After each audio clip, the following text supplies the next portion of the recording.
Hindi lahat ng takbo ay para sa medalya. Ang iba, para sa pamilya. Kilalanin natin ang isang dalagang Davaoeña na ginawang sandata ang pagtakbo upang takasan ang kahirapan at abutin ang mga pangarap. Para sa detalye, narito ang ulat ni Paulo Salamatin. Sobrang hirap po talaga. Dati yung kinakain lang po namin saging, ganun po. Kasi mahirap lang po talaga yung buhay namin doon. Mahalaga po talaga sila sa akin kasi sila po yung inspiration ko po sa araw-araw po. Sa pagtitraining ko po, sa pag-aaral ko po. Ganun po. Mahal ko po sila. Sa likod ng pagpupursigi, determinasyon at pagtsatsaga ng isang atleta ay may kaakibat na malalim na hugot mula sa mga naging karanasan. 19 na taong gulang, Tubong Marilog District, Davao City at isa sa 7 magkakapatid, si Milchay Moreno ay hindi lumaki sa komportableng buhay. Sa murang edad, namulat siya sa realidad ng kahirapan. Mga araw na ang laman ng hapagkainan ay payak, minsan saging lang. Pero sa halip na panghinaan ng loob, ginawa niya itong dahilan para lumaban.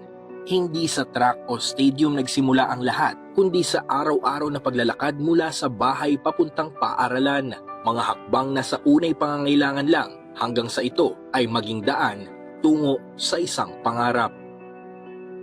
Nung bata po ako, inutusan nila po ako na bumili ka muna doon ng pagkain, ganun po. Kaya binibigyan din naman nila ako ng 5 pesos kasi malaki na yun sa akin, kaya masaya ako. Tapos pupunta ako sa may tindahan po, kaya bumibili po ako. Yun, parang training ko na din. Tapos yung year 2018 po, merong intrams po ba yun? Oo. Tapos, ayun, sumali ako kasi may potential po ako, may endurance po kasi araw-araw po akong naglalakad. Kaya, yung first run ko po, nanalo po ako ng gold. Tapos, binigyan po ako ng, premium na junk foods yata yun. Tapos, umuwi ako sa bahay namin. Ako, ma, meron po akong natanggap na pagkain. Ganun po, sobrang happy niya po na meron po akong natanggap. Kaya, tuloy-tuloy na yun. Sa mga ngiting nakikita niya mula sa kanyang mga magulang, doon siya mas lalong nakakakuha ng lakas. Kaya naman, mas pinagbuti niya ang kanyang sarili hanggang sa mapansin ang kanyang talento. Mula Marilog National High School, na-recruit siya sa Kalinan National High School upang mas mahasa pa sa larangan ng athletics. At ngayong nasa kolehiyo na si Milchay, mas lumalawak pa ang kanyang karanasan sa pagsali sa mas marami pang mga kompetisyon sa bansa, gaya ng palarong pambansa, provincial at regional meet.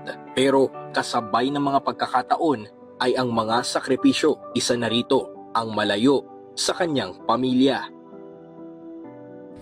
Si mama at si papa talaga yung bumubuo ng araw ko pag nakikita ko po sila.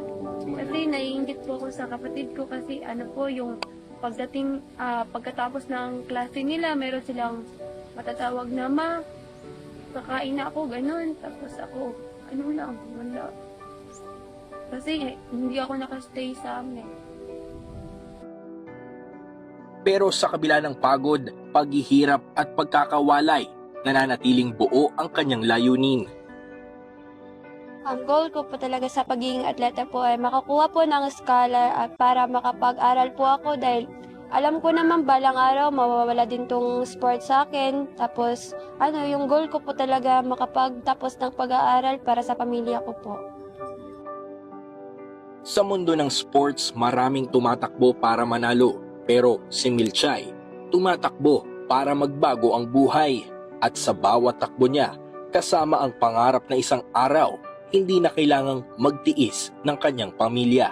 Paulo Salamatin, para sa atletang Pilipino, para sa bagong Pilipinas.